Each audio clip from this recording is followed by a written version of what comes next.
Bhojpuri cinema को आगे बढ़ाने के लिए बड़े बड़े स्टार ने सपोर्ट किए हैं और जैसे कि अभी आपने स्टूडियो खोला है तो इससे ऐसा लगता है कि भोजपुरी सिनेमा को और ज़्यादा आगे जाने का मौका मिलेगा।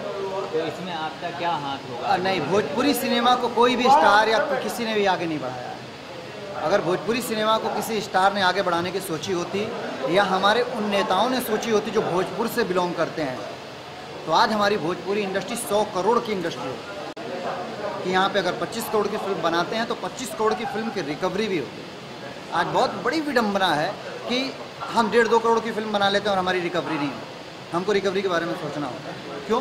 क्योंकि लोगों ने इस लैंग्वेज से फिल्में की, अपने घर में पैसा लाए, पैसा भर लिया, लेकिन इस लैंग्वेज को या इस लैंग्वेज की फिल्मों को आगे बढ़ाने में उन लोगों ने आज तक कुछ भी योगदान नहीं दिया।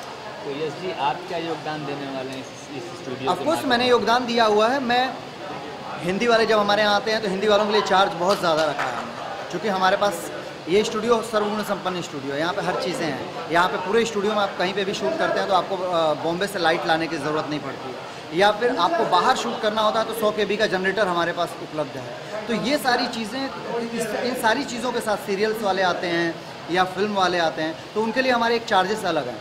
बट जहाँ पे हमारी भोजपुरी इंडस्ट्री आ जाती है कि भोजपुरी इंडस्ट्री का क्या होता है कि यार भोजपुरी फिल्म का शूट है, तो चूँकि मैं भोजपुर से हूँ इसलिए मैं उन लोगों को वही स्टूडियो आधे रेट में देता हूँ कि आप ये आधे रेट में ये स्टूडियो आपके पास उपलब्ध है, आप जाइए पूरे स्टूडियो में कहीं पे भी रहिए, कहीं पे भी शूट कीजिए फ्री ऑफ कॉस्ट। यस जी, तो इसका मतलब अगर भोजपुरी स्टार हिंदी फिल्म करेंगे तो उन्हें फिर भी हिंदी आधे पैसे में करनी पड़ेगी और हिंदी स्टार अगर करेंगे तो उनको पूरा डबल चार्ज देना पड़ेगा। देखिए मैं यहाँ पे हिंदी और भोजपुरी को सिर्फ एक वजह से कह रहा हूँ कि हिंदी फिल्मों का लागत 50 करोड़ होता है और यहाँ भोजपुरी 50 से 75 लाख 1 करोड़ की बनती है।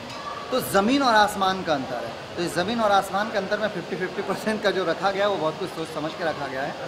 और मेरी शुभकामनाएं हैं कि जैसे रवि जी हिंदी से भोजपुरी से निकल करके हिंदी करते हैं, क्योंकि रवि जी को करने की एक वजह ये भी है कि वो हिंदी से ही भोजपुरी में आए थे। बट अगर भोजपुरी से मैं चाहूँगा कि दिनेश जी हैं, खेसारी जी हैं, पवन जी हैं, इन सारे लोगों को हिंदी वाले लोग काम दें और ये लोग हिंदी में बढ़ चढ़ करके अच्छे रोल प्ले करें। ये शुभकामनाएँ हैं मेरी। आप अपने लिए